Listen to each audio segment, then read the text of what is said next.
Oi, pessoal, feliz sábado. Que Deus abençoe, que a gente possa ter um sábado muito feliz na presença de Deus. Depois de uma semana que foi uma semana muito especial, eu espero que você tenha vivenciado momentos especiais com o Senhor Jesus durante essa semana. Não só aqui dentro do contexto da nossa semana de oração no culto, mas também na sua experiência diária, na sua vivência, seja nas suas atividades, que você de fato tenha vivido experiências incríveis com o Senhor Jesus. É uma alegria a gente poder estar finalizando uma semana. Eu espero que ele não tenha sido mais uma semana de oração, mas que ela possa ser uma semana que nos leve a viver uma vida de oração, mas uma vida de relacionamento com Cristo Jesus. Muito obrigado. Eu preciso contar a história, né? Foi uma semana de muitas histórias e muitos muitos momentos onde a gente interrompeu a história no meio do caminho, tá certo? Mas posso contar a história, sim ou não, gente? Como é que diz? Então deixa eu terminar a história.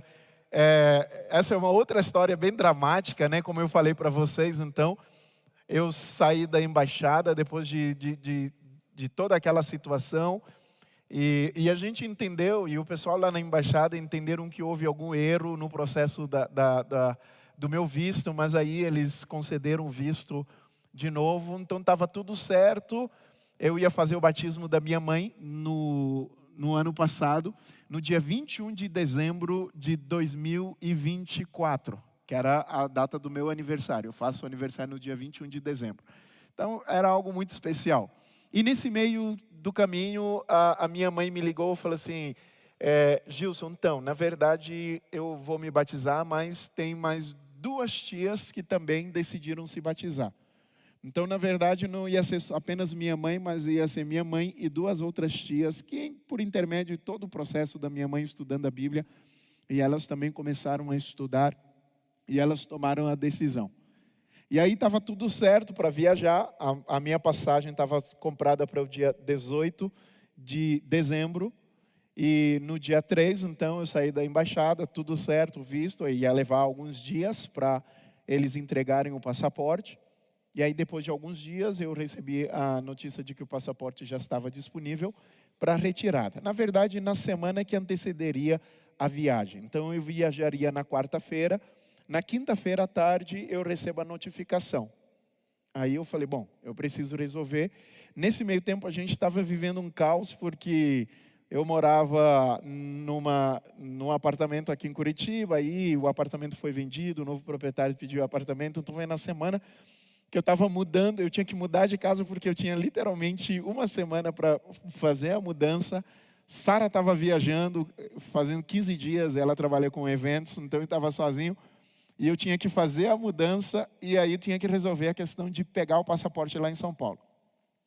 Eu vi que não ia dar para eu ir para São Paulo pegar o passaporte, então eu tentei algumas pessoas, encontrei um amigo que estudou comigo, ele é pastor em São Paulo, morava mais ou menos umas 2 horas da embaixada. Eu falei, cara, do consulado, eu falei, você pode pegar o passaporte lá para mim? Não, beleza, tudo certo, eu pego o passaporte, você tem que me mandar uma autorização. E aí eu mandei uma autorização SEDEX, na quinta-feira mesmo, eu já fiz a autorização, já mandei, que era para chegar na sexta-feira e ele ir retirar o passaporte.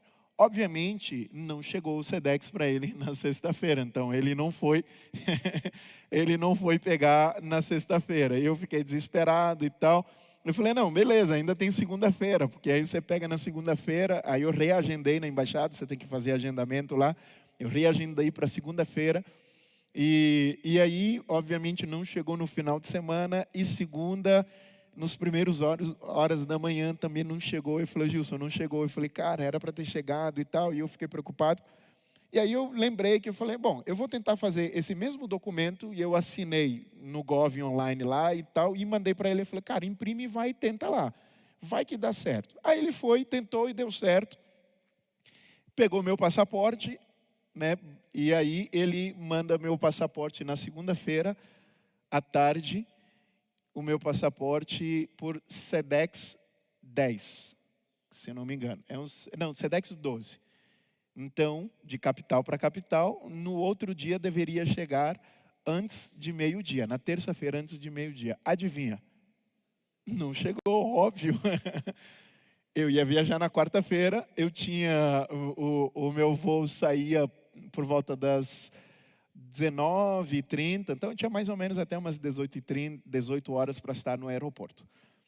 E aí na terça-feira, tudo certo, ele mandou, eu falei, beleza, fechou, resolvido, problema resolvido. Antes de meio-dia na terça-feira, meu passaporte chega com visto para eu poder viajar. Deu meio-dia, o passaporte não chegou, mas eu estava na loucura, na mudança de casa, tinha que entregar a última casa e tal, então eu falei, bom, deve chegar à tarde. Aí eu fui resolver as questões da casa e tal, e aí quando eu voltei no final do dia, no novo apartamento, e aí eu procurei se chegou alguma encomenda, não havia chegado. Aí eu falei, gente, e agora e tal? Aí já era depois do horário do expediente, eu falei, caramba, e agora? Não chegou, era para ter chegado. Eu mandei mensagem para ele. Ele falou, então, Gilson, eu mandei Sedex 12, então já era para ter chegado e tal. E aí eu entrei no localizador lá e só estava que foi enviado, mas não atualizava, né? E aí eu fiquei preocupado, e à noite passando. Por volta de 10 horas da noite eu entrei no localizador, 10 horas da noite de terça-feira. Eu ia viajar quarta-feira, eu tinha que estar 18 horas no aeroporto. 10 horas da noite, quando eu entro no site dos Correios, que eu olho, atualização, meu passaporte, Belo Horizonte. Eles erraram e mandaram meu passaporte para Belo Horizonte. Eu falei, meu Deus, e agora? 10 horas da noite, outro dia eu ia viajar. Eu falei, e agora? Como é que eu vou fazer?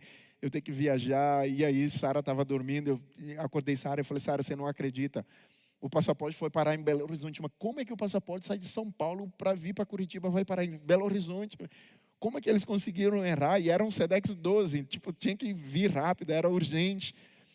E aí eu fiquei desesperado. E imagina que aquela noite quase não dormi. Eu orei, eu falei, Senhor, não acredito. E agora, o que que eu vou fazer? Como é que eu vou viajar? Eu vou perder minha passagem, porque você sabe, né? A gente não tem dinheiro, então a gente compra passagem promocional. Mas só que passagem promocional é assim, né? Se você perder, perdeu. Então, se você não tiver lá, a casa caiu. Você não tem nenhuma chance de remarcação, né? E aí eu falei, e agora e tal, a gente vai perder a passagem, como é que eu vou fazer? E sábado é o batismo da minha mãe, e como é que eu vou fazer e tal? E eu orando a Deus, acordei na quarta-feira de manhã bem cedinho, e eu saí, nem tomei banho naquela quarta-feira, saí desesperado. E eu fui para o primeiro correio, a agência de correio, ainda não estava aberta, eu pesquisei, eu fui num outro lugar, que é os lugares onde recebe e tal.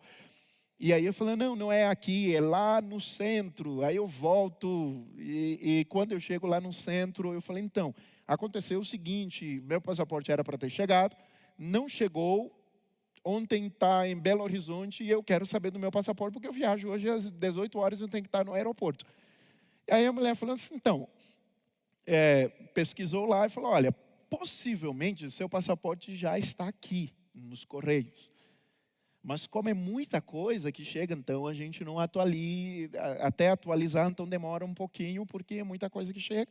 Então, se você quiser ir para casa, aí assim que a gente conseguir, a gente já faz a entrega lá. Eu falei, não vou para casa não, estou saindo daqui com esse passaporte na mão, eu vou ficar aqui. E aí eu fiquei a manhã inteira e nada, e ninguém. E eu voltei, eu falei, cadê a senhora e tal? Eu falei, não, ela está resolvendo lá e ainda não acharam e tal.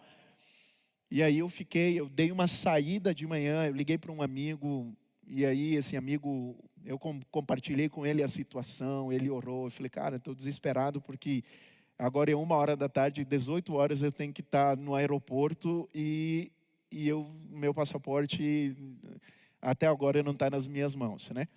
Voltei para os Correios novamente por volta de 2 horas, e ele falou, olha, ainda não achou, ainda não pegaram, mas está por aqui. Quando deu por volta de quase 5 horas da tarde, quase 5 horas da tarde, a mulher da agência, eu passei o dia todo na agência, me chamou para ir lá numa sala. Quando chamou para ir numa sala, eu falei, lascou, já era, perdi. Aí quando eu cheguei, ela falou assim, olha, Wilson, a gente identificou de fato onde está o seu passaporte. Foi para Belo Horizonte, a gente, por algum motivo, erraram e mandaram o seu passaporte para Belo Horizonte. Só que eles erraram de novo, porque em vez de mandar seu passaporte por avião, mandaram por transporte via terrestre. E o seu passaporte ainda não chegou aqui. A gente já identificou, ele está a caminho, mas ele ainda, por volta de 5 horas, eles falaram, ele está a 1 hora daqui, vai chegar. A gente já identificou onde o caminhão está, mas ele deve levar 1 hora para chegar aqui. Só que é um caminhão. Então, você tem um monte de coisa. Então, achar um passaporte dentro de um caminhão demanda tempo. Então, dificilmente vai dar certo. Então, infelizmente, essa é a situação. Eu falei, caramba, e agora? Eu pensando e tal. E eu falei, não acredito, não acredito. E eu pensando. Naquela hora, assim, alguma coisa me falou assim. Eu falei, gente, eu posso dar uma sugestão? Nós vamos fazer o seguinte. Eu vou sair daqui, eu vou para o aeroporto. E vocês vão fazer o seguinte, vocês vão deixar uma equipe preparada. Quando o caminhão chegar, essa equipe vai entrar no caminhão e vai achar o meu passaporte. E deixa um motoboy. Não pode ser caro, tem que ser um motoboy. Vocês vão deixar um motoboy e ele, se achar, vai achar meu passaporte. Em nome de Jesus, vocês vão achar. E esse motoboy vai levar, porque é o único jeito de chegar a tempo lá. Aí eu liguei para a Sara e falei, Sara, vamos embora. E aí eu saí, peguei o carro, fui para casa sem arrumar mala. Eu fui sem roupa, sem tomar banho. E aí, do jeito que eu estava vestido, peguei Sara e Cora e a gente foi para o aeroporto. E liguei para uns amigos e falei, olha, eu vou deixar meu carro no estacionamento do aeroporto, depois você pega o carro para mim, por favor. E eu fui para o aeroporto. Quando eu cheguei no aeroporto, eu cheguei 6h33. Eu tinha até 6h30 para fazer o check-in. Aí quando eu cheguei, eu falei, então, precisava fazer o check-in. A mulher falou, então, fechou? Eu falei, não, mulher, você não está entendendo. A gente teve toda essa situação. Eu tenho um voo internacional para pegar em São Paulo e tal. E aí ela falou, então, é que você tinha até esse horário. Eu falei, moça, é que eu tive essa situação com o passaporte, expliquei. E ela falou assim, olha, tá, eu vou tentar ver se eu consigo fazer vocês. Me entrega os documentos. Eu dei da minha esposa, dei da Cora, eu falei, então, o meu passaporte ainda não está comigo. Só que nesse momento que eu estava indo para o aeroporto, me ligaram falando assim, olha, encontramos o seu passaporte. Então, eu sabia que já tinha encontrado. Eu falei assim, mas o pessoal vai trazer. Está trazendo, mas não está comigo. Aí ela falou, aí não dá. Eu falei assim, já está fora do horário e sem documento, não tem jeito. Eu falei, moça, é que ele já está chegando e tal. E ela falou, peraí, deixa eu falar com o meu chefe. Ela entrou para falar com o chefe lá. Adivinha? Você quer saber o que aconteceu, sim ou não? Como é que diz, gente? Hoje eu conto, hoje eu termino a história, deixa eu ter. Aí acontece o seguinte, ela entrou, aí daqui a pouco ela saiu, ela falou assim, então, meu chefe disse que não tem o que fazer, então, infelizmente, não. Quando ela falou assim, olha, não tem o que fazer, o meu celular toca, e era o cara que veio trazer, era o gerente. Na verdade, foi o gerente do correio aqui de Curitiba. Ele ligou e falou, Gilson, eu estou aqui na frente. Aí Sara já saiu correndo e pegou o passaporte. Eu falei, não, peraí, está aqui meu passaporte e tal. Já chegou assim, eu nem vi meu passaporte, só chegou num pacote do correio. Eu entreguei para a mulher o passaporte. Ela fez, conseguiu liberar para a gente embarcar. E assim eu consegui viajar. E no sábado eu estava ali para batizar a minha mãe e minhas 2 tias. E foi assim, foi um culto impressionante aquele sábado. Foi algo assim muito marcante na igreja cabo-verdiana de Brockton. Bota a foto aí, acho que tem. Por favor, coloca aquela foto para mim, não sei se chegou a foto. Tem uma foto do batismo? Pode colocar para mim. Aí, ó. Essa aqui é a minha mãe. Essa aqui, e as outras são as minhas 2 tias. E depois de 17 anos, praticamente, orando pelo batismo da minha mãe, eu tive a alegria de batizar a minha mãe e 2 tias. E foi muito especial. mas até chegar lá foi muito desafiador, foi muito angustiante. Quando eu entrei na sala de embarque, que eu olhei para a Sara, eu falei assim, o que foi isso? O que foi isso? Resultado da história, obviamente, é uma viagem longa, a gente foi para Miami, depois para chegar lá na casa da minha mãe, eu já estava praticamente há mais de 30 horas sem tomar banho. Então, mas Deus é bom. E essas histórias, elas mostram para a gente que, enfim, na correria da nossa vida, na loucura da nossa vida, ainda assim vale a pena continuar confiando em Deus e não desistir, né? Eu orei e eu falei, eu vou para o aeroporto. E eu orei, eu pedi para Deus. E eu sei que já aconteceu tanta coisa errada. A embaixada errou, os correios erraram de novo. Mas eu falei assim, Deus vai acertar, pô. Aonde o homem era, Deus conserta. E aí foi, e dessa forma eu tive a alegria de fazer o batismo da minha mãe no dia do meu aniversário. E assim estava eu comemorando o meu aniversário no ano passado. Quem sabe você me convida no dia do meu aniversário para vir fazer o seu batismo também, vai ser bem legal. O tema de hoje, a gente quer falar um pouquinho sobre a perspectiva de um servo que se torna extraordinário porque ele teve um contato com alguém extraordinário, o próprio Jesus, o Messias. Há poucos dias a gente teve alegria, eu tive alegria juntamente com alguns amigos de a gente organizar o Campuri Fortes, que foi o maior Campuri de jovens do Paraná, né? E a gente pôde vivenciar. Quem esteve lá sabe que Fortes foi algo muito especial, Fortes foi muito marcante e foi assim algo encantador. E normalmente quando a gente pensa nos eventos assim, nos grandes eventos, camporis que a gente tem, eu não sei você, mas se existe um dos momentos que para mim é mais marcante, é o momento da abertura. Porque a abertura tem aquela euforia, né? Tem algumas coisas muito criativas que surgem, tem algumas coisas muito impactantes. Então eu sempre gostei de aberturas desse tipo de evento. Mas se tem um evento que chama muito a minha atenção, com as cerimônias de abertura, são os Jogos Olímpicos, as Olimpíadas. E as Olimpíadas, normalmente, cada cidade sede, ela se prepara durante um bom tempo para fazer um evento fantástico e esse evento ele começa com a cerimônia de abertura. Por exemplo, há poucos, praticamente um ano, nós tivemos os Jogos Olímpicos de Paris. Paris é conhecida como a cidade de luz, a cidade do amor e tal. E a ideia de Paris sediar as Olimpíadas era algo marcante. E o mundo parou para ver como é que seria esse momento, né? E tinha uma proposta interessante e tal. Apesar de que a abertura de Paris, ele teve um grande problema, porque ele entrou numa polêmica, né, depois dessa cena, isso se tornou muito polêmico dentro do contexto da abertura, e o que Paris tentou entregar algo fantástico, grandioso, mas ele acabou ficando no meio de uma polêmica.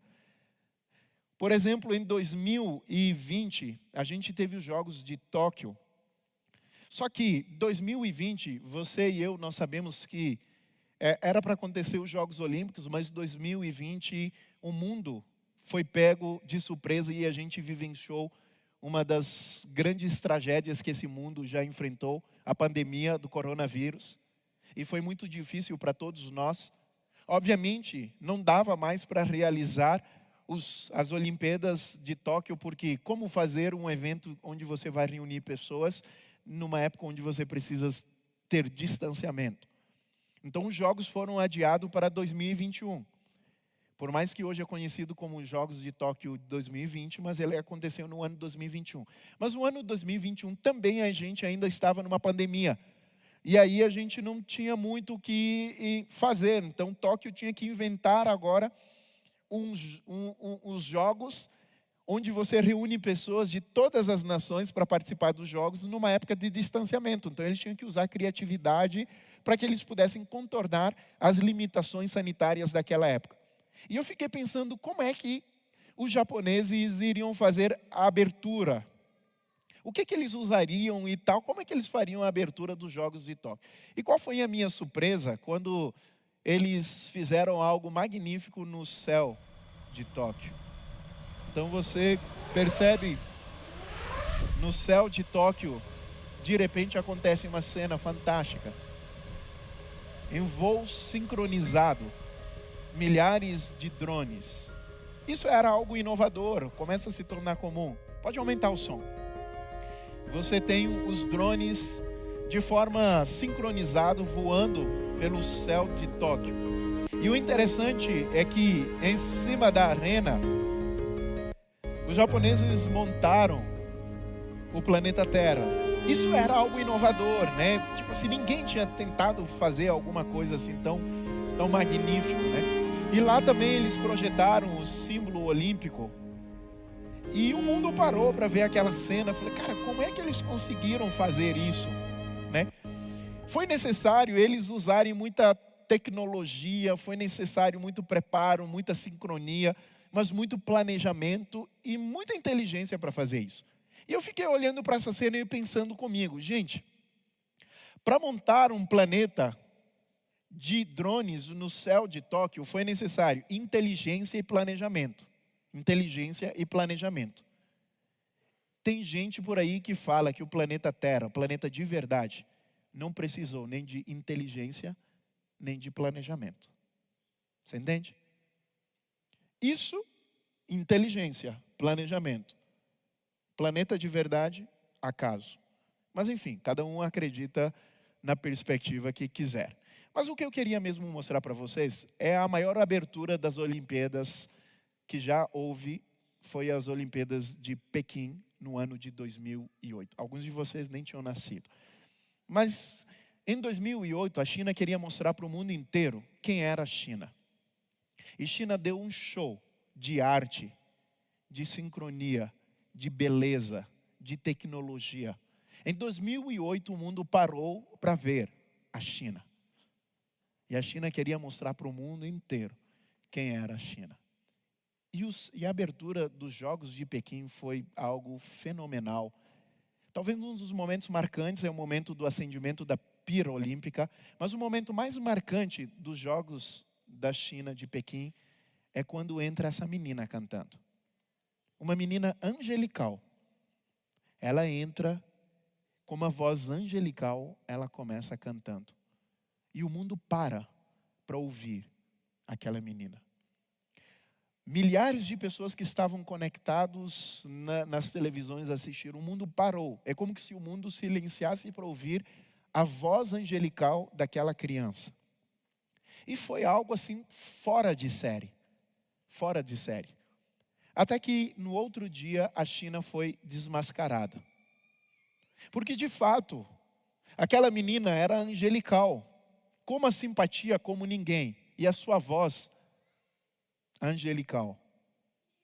O problema é que a simpatia era dela. A performance era dela. Mas a voz não era dela. A voz era de uma outra menininha. Essa aqui. Mais nova. De 8 anos. Mas a China achou que ela não era bonita o suficiente para ser mostrada para o mundo. Então ela escolheu uma outra menina para fazer a performance e a outra estava cantando, mas escondido. Esse é o mundo que nós vivemos.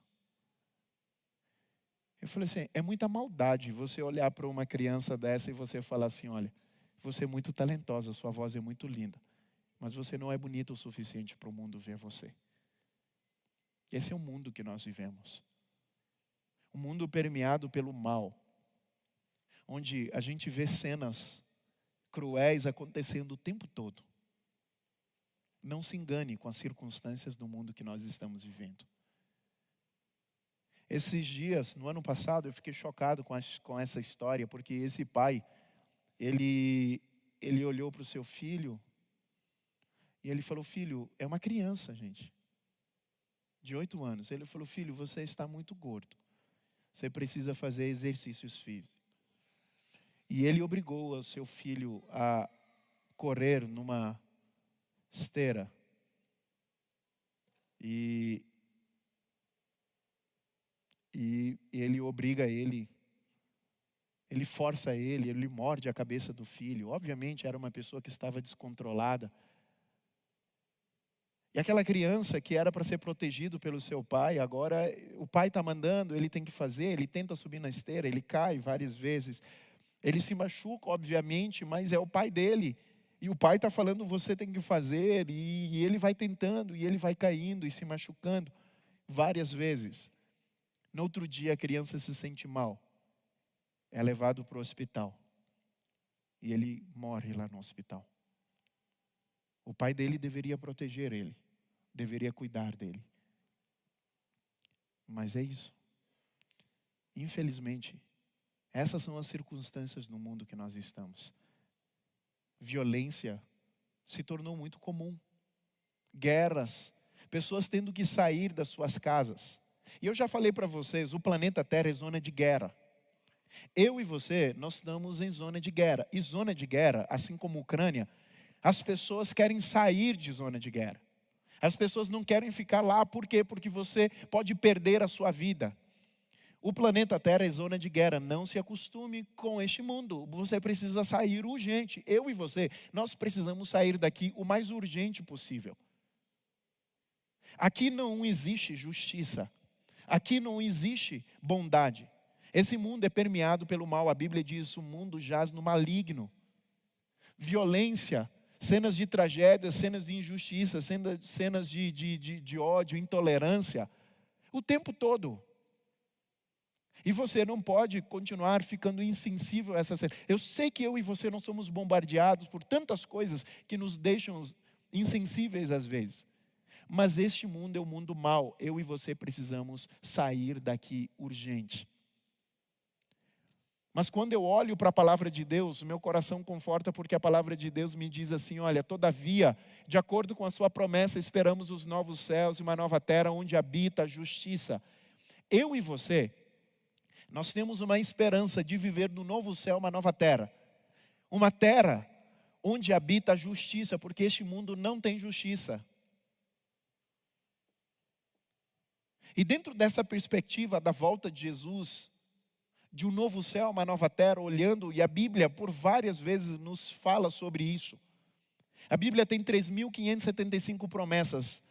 Das 3.575 promessas, 2.500 falam sobre a volta de Jesus, de que Jesus vai voltar e que a gente vai viver no novo céu, uma nova terra, num lugar diferente, onde não haverá mais dor, onde não haverá mais intolerância, onde não haverá mais ódio, onde não haverá mais preconceito, onde não haverá mais maldade. Um lugar onde verdadeiramente a justiça habitará. Em cada 11 textos do Novo Testamento nos fala que Jesus vai voltar. E quando Ele voltar, tudo será novo. E dos muitos textos, eu quero ler uma parábola muito curta que fala sobre a volta de Jesus. É o texto que está lá no livro de Mateus, capítulo 24. Abra comigo a sua Bíblia no livro de Mateus, capítulo 24. Eu imagino que o capítulo 24 de Mateus é um capítulo muito conhecido. Todo adventista, ou a grande maioria dos adventistas conhece muito bem o capítulo 24 de Mateus, porque nós estudamos a Bíblia e a gente dá estudo bíblico para as pessoas e a gente estuda o capítulo 24 de Mateus. E no capítulo 24 de Mateus, os discípulos chegaram para Jesus e falaram, Senhor, diz-nos quando sucederão essas coisas e que sinal haverá da tua vinda? Ele não fala assim, quais são os sinais da tua vinda, mas qual é o sinal da tua vinda? E Jesus descreve uma série de eventos catastróficos, sensacionalistas. Por exemplo, Jesus fala para eles assim, olha, muito cuidado, tá certo, porque vão aparecer falsos cristos, enganarão a muitos, aparecerão falsos profetas, haverá fome, haverá terremotos em vários lugares, conflitos, e guerras e rumores de guerras, conflitos entre nações. E Jesus o tempo todo falava assim, olha, mas ainda não é o fim, ainda não é o fim. Vocês vão ver esses eventos, mas ainda não é o fim. Porque esses eventos, muitas vezes, esses eventos catastróficos, sensacionalistas, eles são eventos que apontam para a gente para uma promessa. Tem muita gente que fala assim, pastor, por muito tempo se pregou sobre a volta de Jesus, a minha avó falou sobre a volta de Jesus, os sinais da volta de Jesus aconteceram e Jesus não voltou. A minha mãe falou sobre a volta de Jesus e os sinais haviam acontecido e Jesus não voltou. Eu estou no final da minha vida E eu falei a vida inteira que os sinais da volta de Jesus aconteceram e Jesus ainda não voltou. Óbvio, aqueles sinais, eles não são sinais iminentes que antecedem a volta de Jesus. Mas a Bíblia, Jesus está descrevendo esses sinais como uma lembrança para mim e para você, de que se a promessa da volta de Jesus, se os sinais acontecem, é porque a promessa também vai acontecer. É como que se Jesus estivesse falando: todas as vezes que vocês virem essas coisas acontecendo, lembrem, a promessa da vinda vai acontecer. Quando você vê guerra, é uma lembrança para você de que Jesus vai voltar. E a promessa, a volta de Jesus, ou a frase Jesus está voltando, não é uma ameaça, é uma promessa. Então, todas as vezes que você vê esses eventos acontecendo, não é uma ameaça, é uma lembrança de uma promessa. Jesus vai voltar e as coisas serão diferentes. Jesus vai voltar. E Jesus descreve uma série de eventos, ele mistura com os eventos também com os eventos que antecedem a destruição de Jerusalém. E aí Jesus, diante desse contexto, propositalmente ele faz isso. E aí Jesus agora começa a descrever a sua vinda. E ele fala assim: olha, a vinda do Filho do Homem, ele será como um relâmpago, do Oriente até o Ocidente, assim será a vinda do Filho do Homem. Ou seja, um evento visível, todas as pessoas vão ver Jesus voltando em glória e majestade. Jesus fala também: haverá um momento em que vocês vão olhar para o céu e vocês verão no céu o sinal. Qual é o sinal da volta de Jesus? Ele fala: vocês verão no céu o sinal. Que sinal? O Filho do Homem vindo em glória e majestade. Qual é o sinal da volta de Jesus? É Jesus voltando. O sinal da volta de Jesus, que os discípulos pediram e que Jesus respondeu, é o próprio Cristo voltando nas nuvens em glória e majestade. E ele fala: ele virá com milhares de anjos, miríades e miríades de anjos. Só que toda a história, se você sabe, numa narrativa, toda a história, você precisa responder algumas perguntas. Por exemplo, quem, como, onde, porquê, quando. Só que na narrativa da volta de Jesus, na história da volta de Jesus, a gente responde todas as perguntas, mas só tem uma pergunta que eu e você, nós não podemos responder. É quando. Porque Jesus falou a respeito daquele dia e hora, ninguém sabe, somente o Pai. Então nós não sabemos. Por isso Jesus fala: se vocês não sabem, e se vocês não vão saber, então estejam preparados. Porque na hora em que menos as pessoas estiverem esperando, o Filho do Homem virá. O evento vai acontecer. Mas eu e você não sabemos quando. Então, por isso, nós precisamos estar preparados. E dentro desse contexto de preparação, Jesus conta 3 parábolas. A gente vai explorar a menor de todas elas, que é o que está no versículo 45, que diz assim: quem é, pois, o servo fiel e prudente, a quem o Senhor deixou encarregado dos demais servos para lhes dar o sustento a seu tempo? Bem-aventurado é aquele servo que o seu Senhor, quando vier, achar fazendo assim. Em verdade lhes digo que lhe confiará todos os seus bens. Mas o que acontecerá àquele servo sendo mau e disser consigo mesmo: meu senhor demora a vir, e começar a espancar os seus companheiros e a comer e a beber com os bêbados? Virá o senhor daquele servo em dia que ele não espera, e a hora em que ele não sabe, irá-lhe aplicar um castigo severo, condenando-o com os hipócritas, e ali haverá choro e ranger de dentes. Jesus conta uma parábola, e Jesus usava parábolas para trazer verdades a respeito do reino, porque era muito difícil você comunicar verdades do reino, porque como falar de um mundo onde não existe pecado, não existe dor, não existe sofrimento para pessoas que só conhecem pecado, dor e sofrimento. Então comunicar as verdades do reino às vezes era algo incomunicável. Eu costumo falar que Jesus, ele estava comunicando o incomunicável. Então ele tentava usar parábolas para nos tentar ilustrar as verdades e perspectiva a respeito do reino. E dentro dessa perspectiva, por exemplo, a parábola ele tem alguns elementos. Por exemplo, a parábola fala sobre o Senhor, sobre o servo e sobre a casa. E eu pergunto para você, quem é o Senhor da parábola? Quem é o Senhor da parábola? Quem é, gente? Quem? Não estou ouvindo. Quem? Como é que é? É quem? Você tem certeza disso? Alguém aqui já assistiu um jogo de futebol da seleção brasileira na Copa? Sim? Alguém já assistiu? Levanta a mão. Quando o Brasil faz gol, ultimamente eu não tenho feito, mas quando o Brasil faz gol numa partida da Copa, como é que as pessoas fazem? Como é que é, gente? Como é que as pessoas fazem? Não, tá de brincadeira. Eu sei que tá difícil, mas como é que é, pessoal? Mais ou menos assim.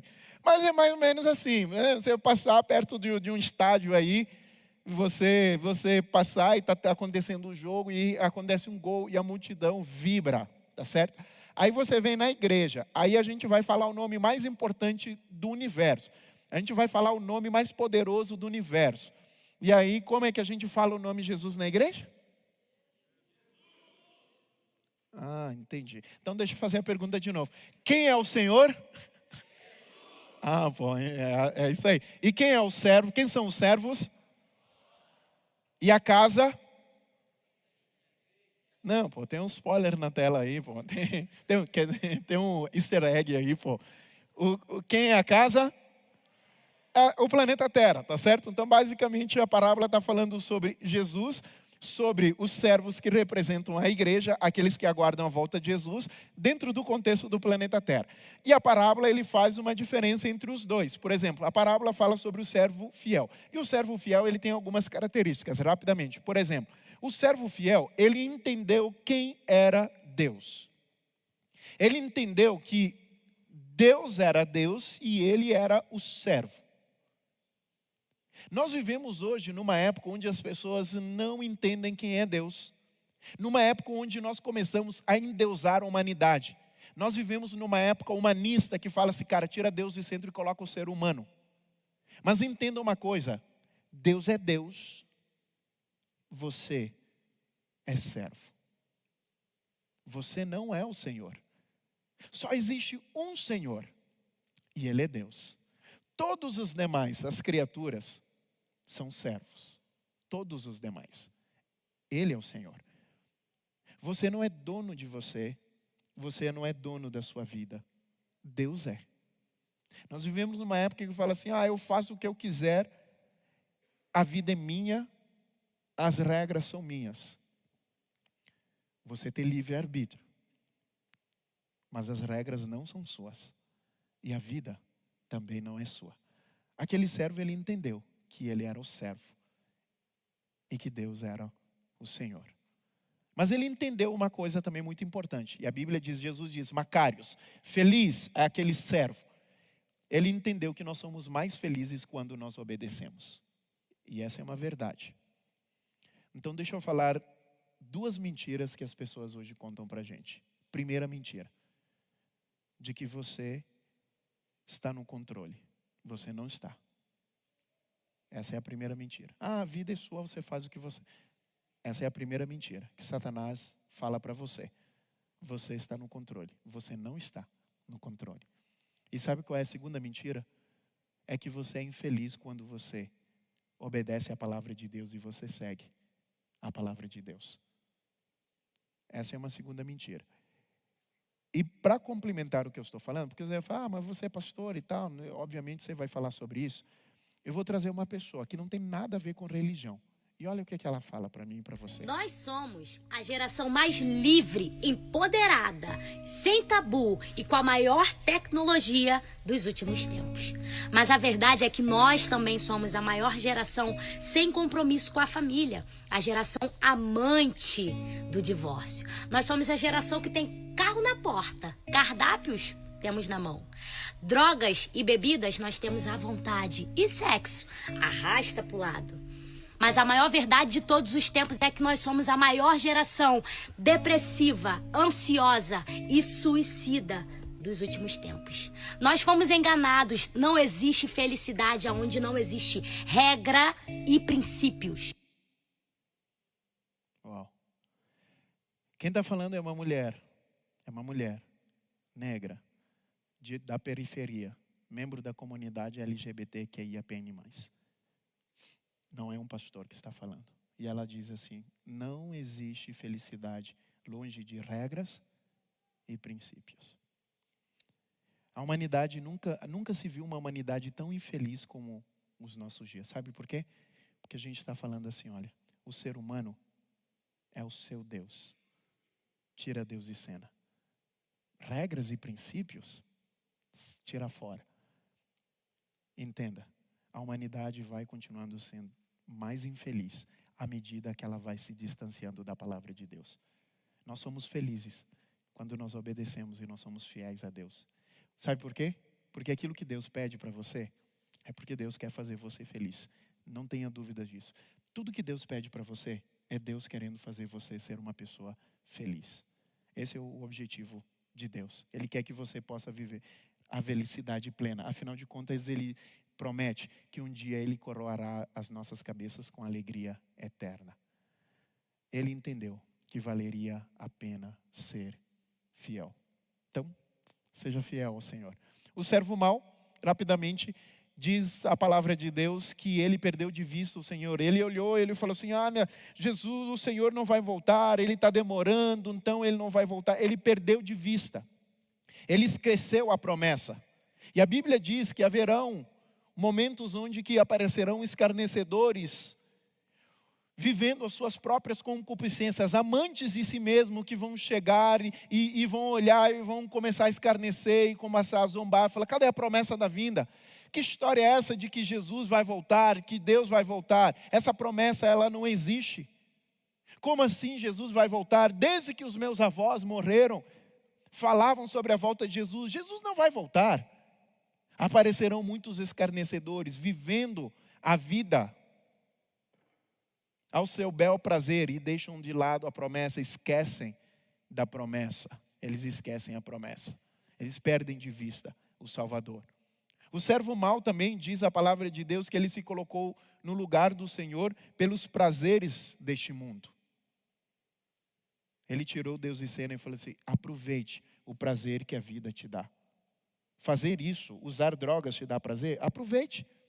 Ter relações sexuais com quem você quiser, como você quiser, do jeito que você quiser, te dá prazer? Aproveite. Aproveite.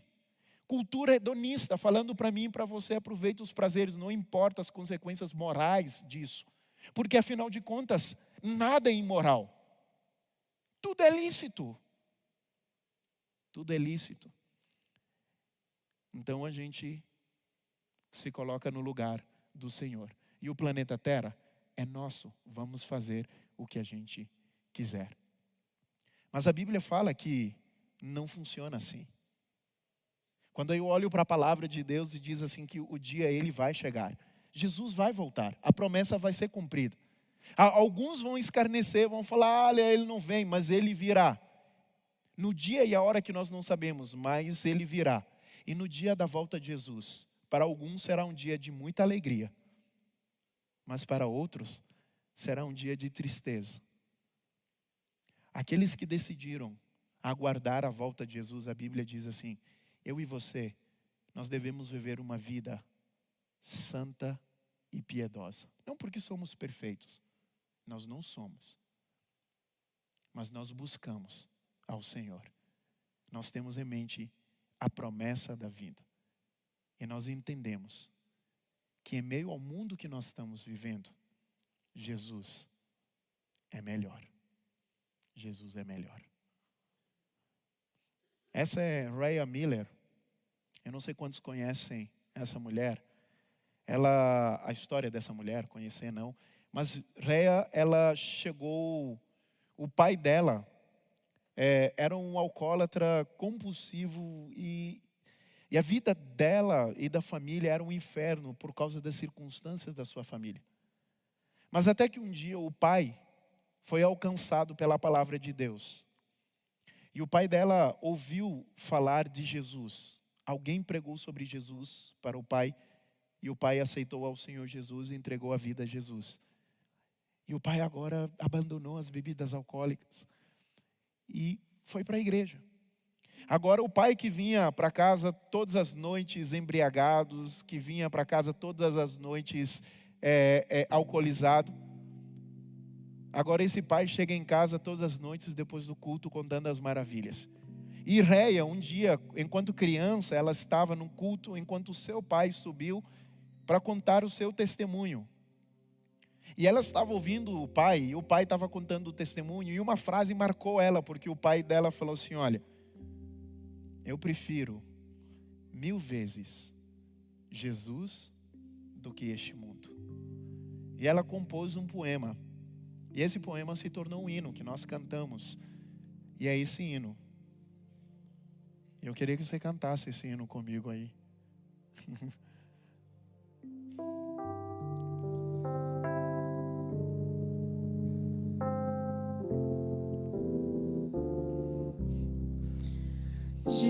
Jesus é melhor sim que ouro e bens. Ele é melhor. Jesus é melhor do que tudo que tem. Nada que você tem se compara. Melhor que riquezas e posições.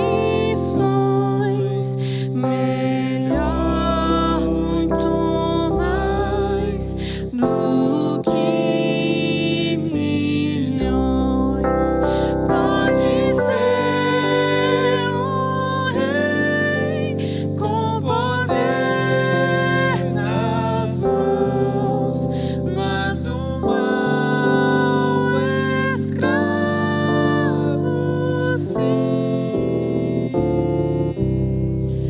1000 vezes prefiro o meu Jesus e servi-lo até o fim.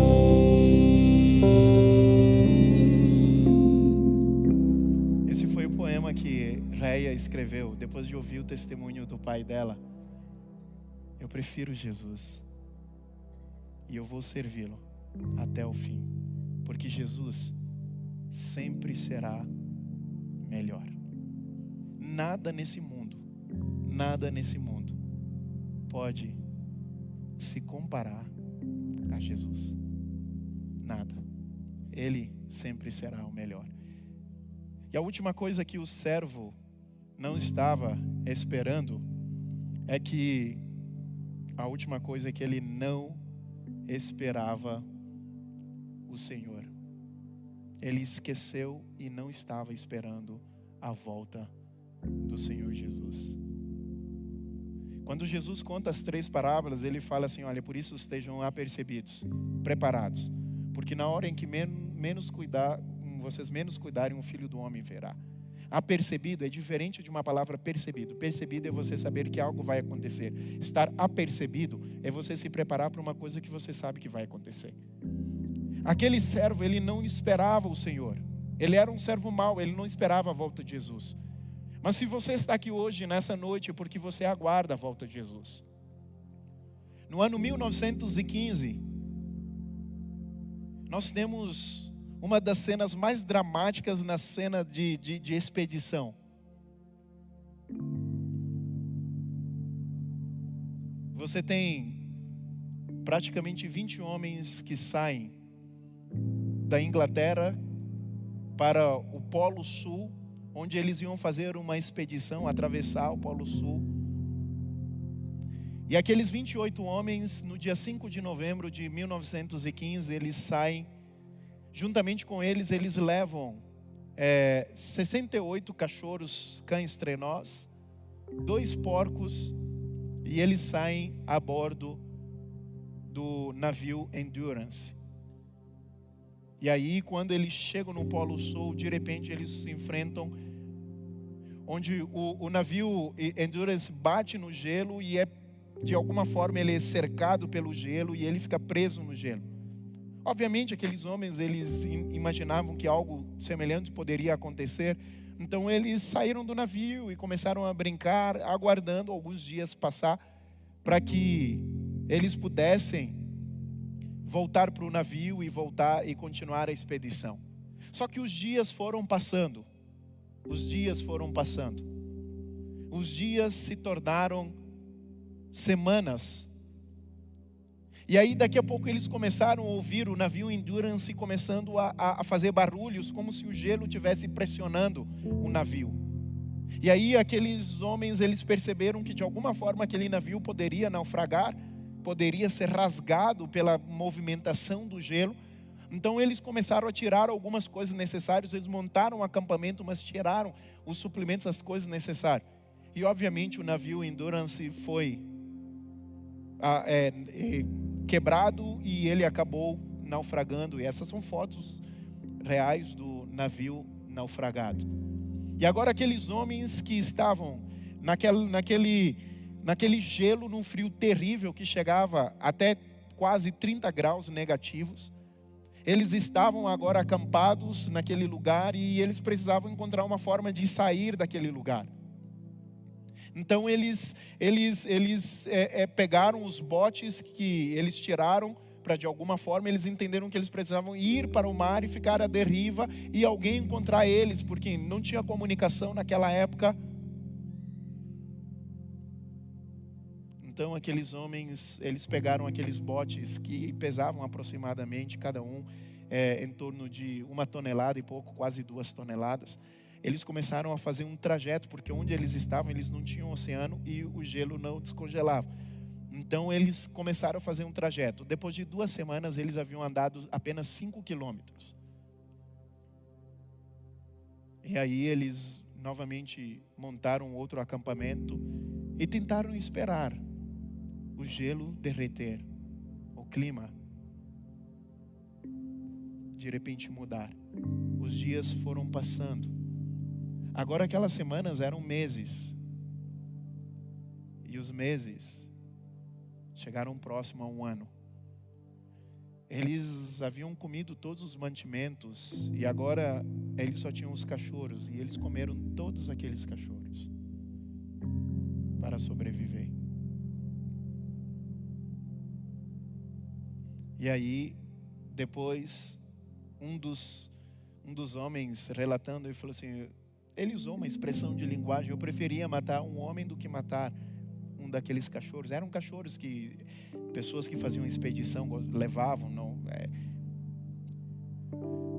Depois de 1 ano praticamente, 1 ano e pouco, o gelo se movimenta, a marquise do gelo se movimenta, eles conseguem pegar os botes, eles entram no mar e eles vão parar na ilha chamada Ilha Elefante. E lá na Ilha Elefante, um pouquinho menos quente, menos frio, mais ou menos 10 graus negativos, aqueles homens ficam lá, mas eles sabiam que ninguém sabia onde eles estavam, eles faziam uma expedição. Então o capitão deles, o Shackleton, olha para eles e falou, gente, não tem jeito, a gente não vai sair daqui se alguém não for atrás de ajuda. Então eu vou fazer o seguinte, eu vou pegar um dos botes, eu vou sair e eu vou atrás de ajuda. E eu prometo a vocês que eu vou voltar. Shackleton saiu e foi. Ficou à deriva vários dias, deixou aqueles 26 homens, juntamente com ele foi um outro companheiro, ficaram à deriva, foram resgatados, voltaram para a Inglaterra, tentou várias vezes conseguir uma nova embarcação, que não era fácil para ir buscar os homens, mas demorou muito, ele não conseguia, e os meses se passaram, até que ele conseguiu uma embarcação, e várias vezes ele tentou chegar na Ilha Elefante, ele não conseguiu chegar na Ilha Elefante. Essas são fotos reais, um deles era um fotógrafo e estava registrando a expedição, até que 22 meses depois que eles iniciaram a expedição, quase 2 anos, de repente aqueles homens, eles olham e percebem lá no fundo uma embarcação se aproximando.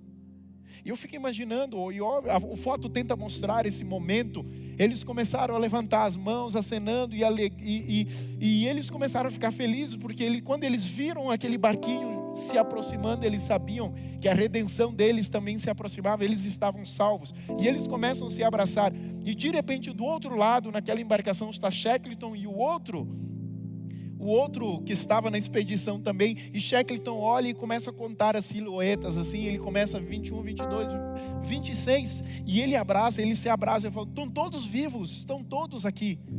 E quando Shackleton chega, que ele desce da embarcação e o pessoal abraça e tal, ele percebe um fato muito curioso, ele percebe que todo mundo estava preparado para ir embora. O acampamento estava desmontado. E ele faz uma pergunta: quem falou para vocês que a gente viria hoje? Como é que vocês sabiam? Vocês já estão prontos? E aí eles falam, não, a gente não sabia. Mas depois que você foi, nós fizemos um combinado. Todos os dias nós dormimos, mas quando nós acordamos, nós desmontamos todo o acampamento e a gente fica preparado para ir. Então, durante muito tempo, aqueles homens, eles montavam o acampamento, dormiam, acordavam, desmontavam o acampamento e se preparavam para ir para casa. Eles sabiam que Shackleton ia voltar, então eles se prepararam, porque eles sabiam que onde eles estavam não era o lugar deles. Eles precisavam ir para a eternidade. Você está preparado? Você está se preparando para viver a eternidade? Ou você está se acomodando com este mundo? O convite de Deus é que você possa ser o servo fiel. Não porque você é perfeito, não porque você não tem pecado, mas porque você acredita e confia na promessa do Salvador, de que você vai viver num lugar muito melhor. Por isso aqui não tem sentido para você. Você está aqui com os pés na terra, mas os olhos no céu. Os olhos no céu. Nesse momento nós vamos ouvir, eu vou convidar o Wesley que vai cantar. A nossa mensagem não terminou. Eu sei que o nosso tempo já avançou. O Wesley vai cantar e eu vou entrar nesse tanque batismal. E eu queria fazer a oração dessa noite dentro desse tanque. Enquanto isso, enquanto você estiver ouvindo essa mensagem musical, eu gostaria que você fizesse uma entrega mais uma vez ao Senhor e permitisse que o Senhor seja o Senhor da sua vida.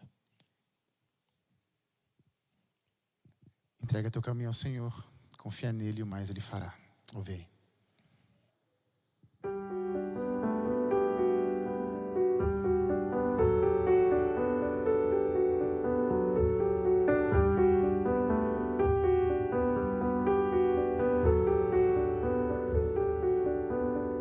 Pra onde vou correr se tudo que eu faço é incerto?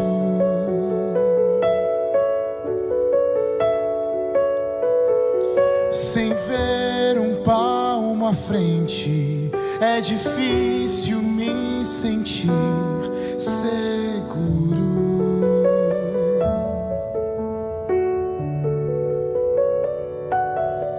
E se eu escolher o mal, pois daqui eu só enxergo o caos. Eu sou falho, sou cego, sou cheio de imperfeições, mas o Senhor enxerga além. Ele é perfeito em glória e saber me dá um rumo em meio à indecisão. Entrego os meus caminhos ao Senhor e sei que só o bem Ele fará. Vou descansar, pois só Ele enxerga a ordem nesse caos.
sabe o que passa na nossa mente. O Senhor sabe que a gente já tentou com as nossas próprias forças, mas a gente não consegue, ó Deus.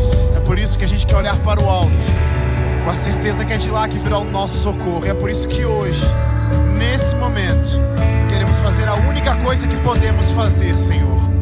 Ouça o nosso clamor, hoje e sempre. Entrego os meus caminhos ao Senhor e sei que só o bem Ele fará.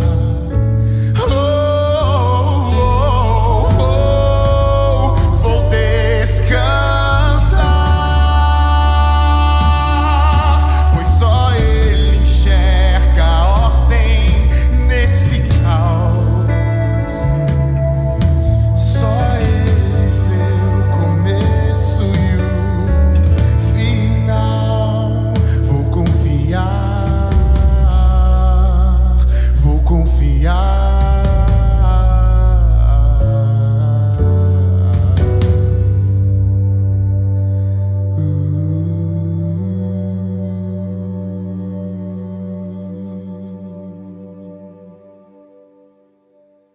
Amém.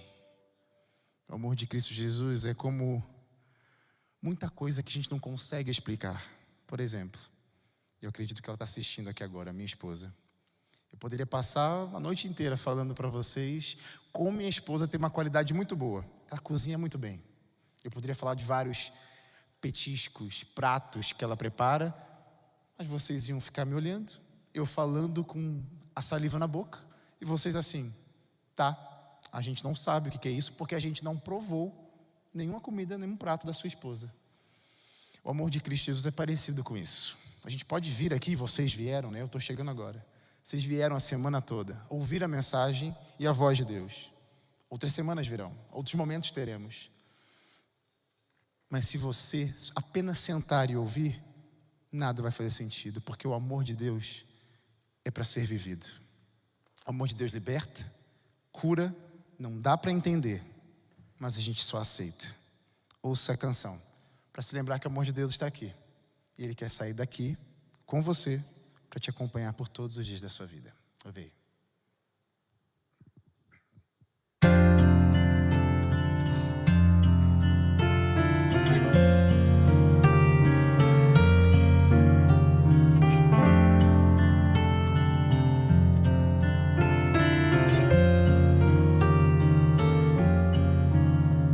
O amor de Deus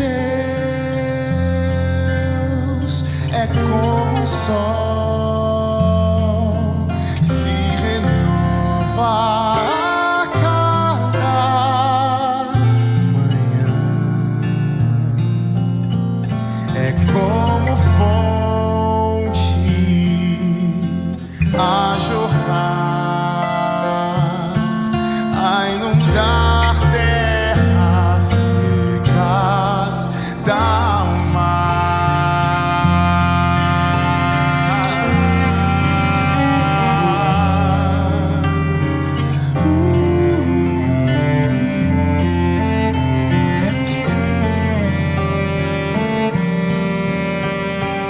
quando sou quem eu sou, quando as máscaras caem ao chão, me abraça forte e diz assim: você é importante pra mim. Toda a ciência, todo saber não são suficientes pra esse Deus conhecer. Vai além das teorias, vai além da compreensão, vai além da medicina, pois cura meu coração.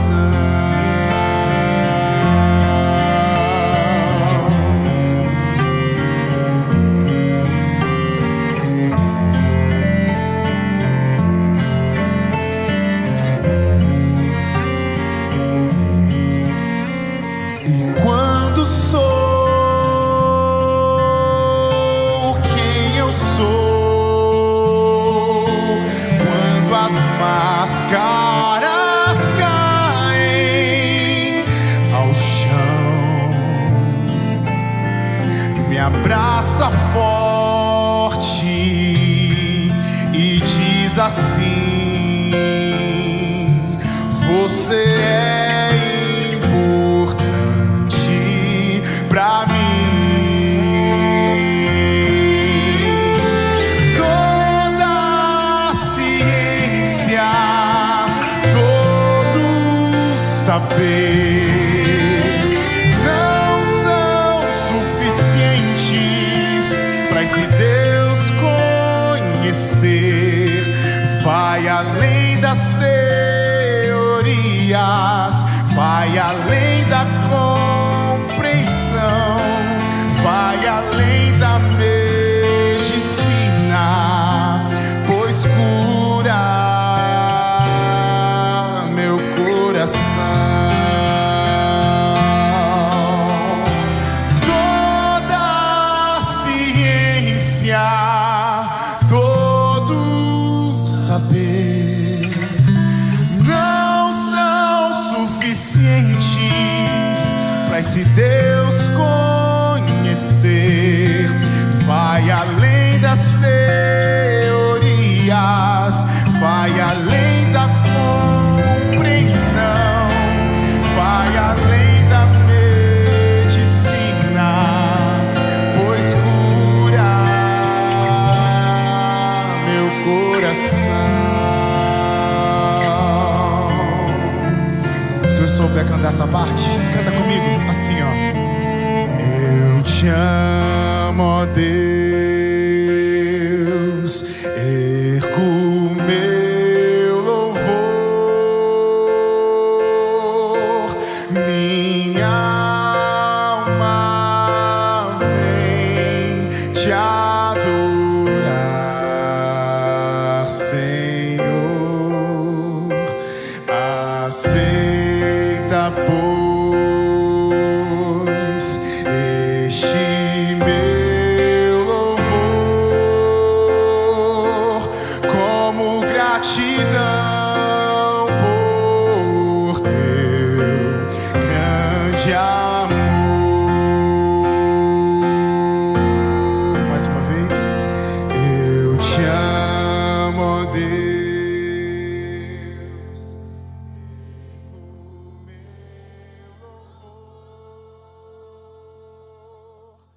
Minha alma vem te adorar, Senhor.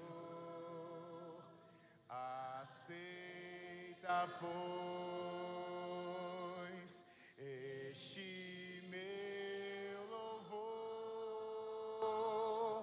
como gratidão por teu grande amor de Deus. É como um sol,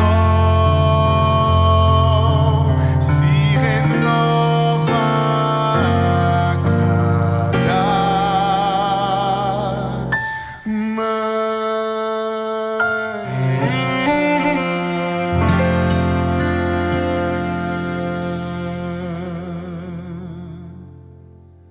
Amém.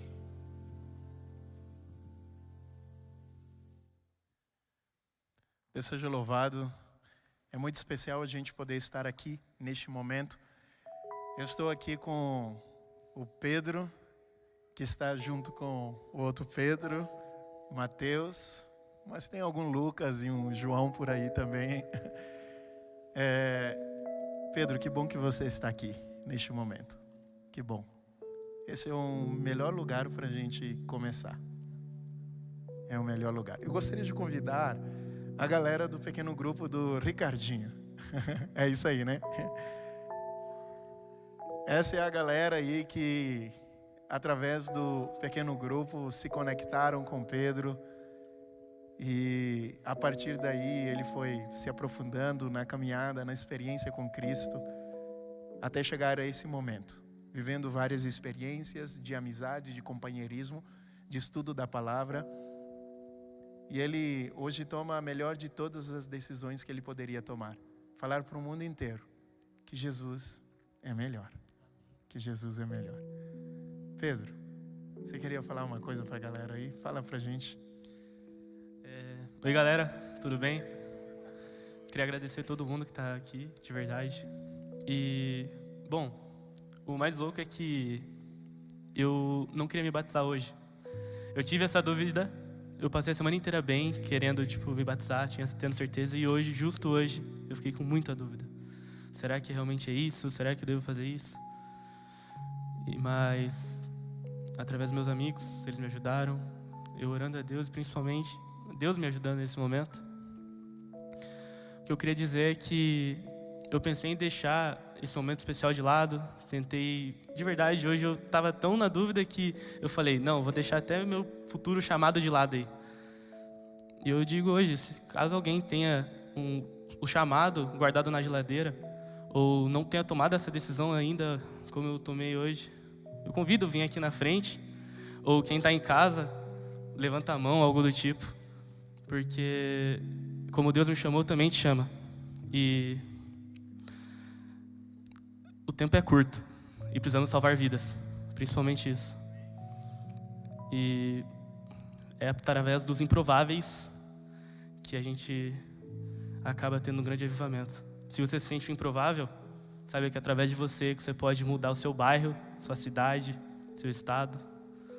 E através de mim eu estou mudando minha família. Eu não vou contar muito, mas eu vim de uma família com os pais usuários de drogas, moro com meus avós. E no dia do meu nascimento, eu descobri isso hoje, por sinal. Minha mãe biológica não queria que eu nascesse no sentido do vício estar falando mais alto. Ela queria ir para casa fumar crack. Mas muitas pessoas podem ter passado por isso. E da mesma forma, se você está em casa ou só viu na timeline do YouTube, abriu e por sinal está vendo agora, Deus te chama. E Ele quer mais um filho para estar lá. Saibam disso. Muito obrigado por todos que estão aqui, até quem eu não conheço. Eu realmente agradeço todo mundo por estar aqui, estar acompanhando esse momento, principalmente quem está em casa. E Deus seja louvado. Amém.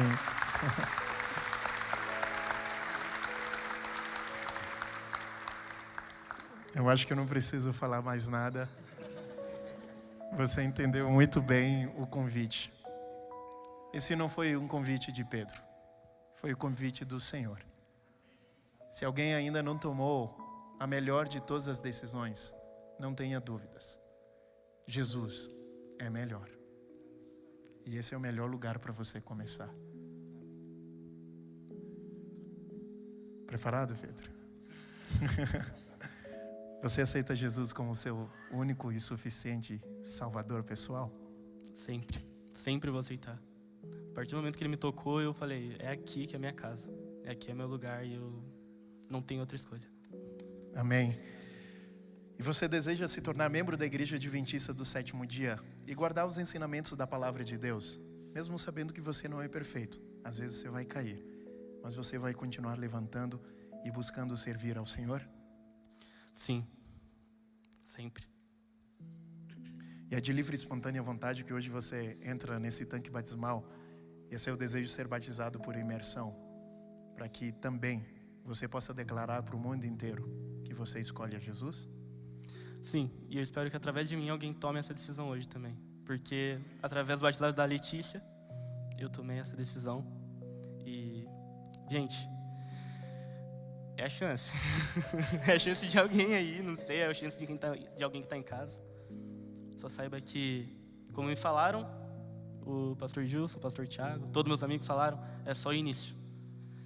Então, eu sei que vai ser maravilhoso daqui para frente. Verdadeiramente. Amém, amém. Você entende. Se existe alguém aqui hoje, nessa noite, que precisa tomar essa decisão, eu convido você a vir aqui. Assiste esse batismo de perto. Ou você que talvez esteja em casa, eu convido você a tomar essa decisão. Entregue sua vida ao Senhor Jesus. Escolha a Cristo.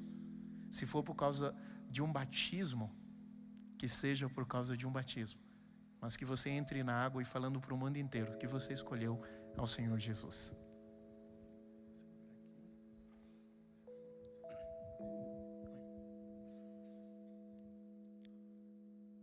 Amém?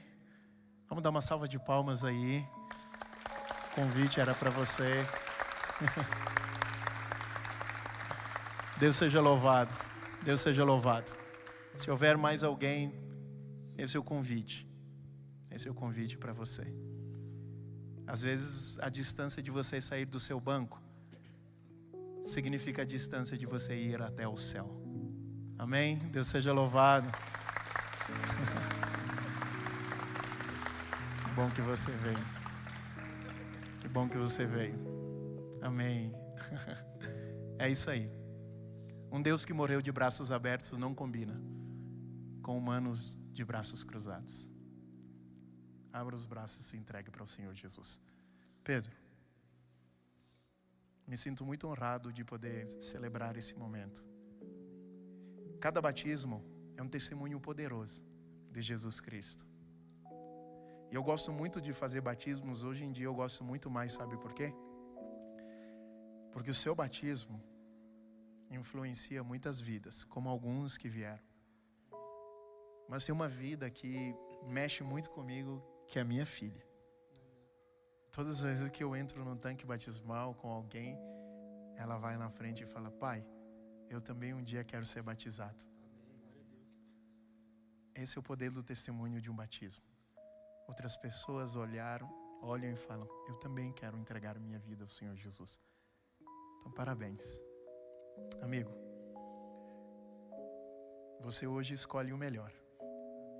E você declara para o mundo inteiro que Jesus sempre será a melhor escolha da sua vida. Por isso, por causa da sua profissão de fé, porque você declara para o mundo inteiro que você escolhe Jesus, hoje, nessa noite, como ministro do Evangelho, eu te batizo em nome do Pai, do Filho e do Espírito Santo. E a igreja diz?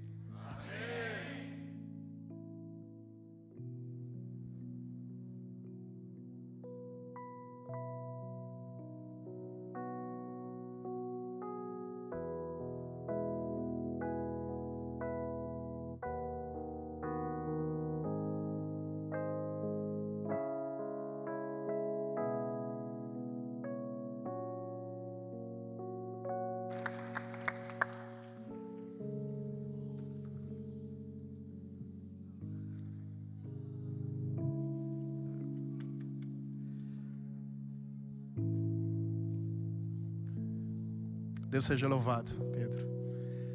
Amigo, eu sei que tem muita galera para te dar um abraço. A gente vai fazer o seguinte, tá? Nós vamos fazer uma oração aqui. Abraça o Pedro aí, que a gente vai fazer uma oração aqui neste momento. Aí depois da oração, aí vocês partir para o abraço, tá? Mas a cada um de nós, que nós possamos verdadeiramente lembrar: o nosso Salvador, Ele vem. Jesus está voltando. Isso não é uma ameaça, é uma promessa. Feche seus olhos, vamos falar com Deus. Obrigado, Senhor, pelo privilégio que o Senhor nos concede de poder testemunhar aqui a entrega do Pedro. Deus seja louvado, porque Pedro nasceu em circunstâncias desafiadoras, mas hoje ele nasce em circunstâncias que levarão ele para toda a eternidade. Que Pedro possa caminhar com Jesus e possa fazer sempre de Jesus a sua melhor escolha. Que através da vida dele muitas outras pessoas possam ouvir falar de Jesus. Muitas pessoas possam tomar a decisão. Que Pedro possa ser um verdadeiro missionário para o teu reino. Que a gente possa enxergar Jesus sempre nele. Afinal de contas, hoje ele decide ser um pequeno Cristo aqui neste mundo. Abençoa também a cada pessoa que se levantou e veio aqui, Pai. Alguns amigos que vieram. O Senhor sabe o que moveu eles para se levantarem e virem aqui. Mas todos também têm esse desejo de um dia passar pelo batismo.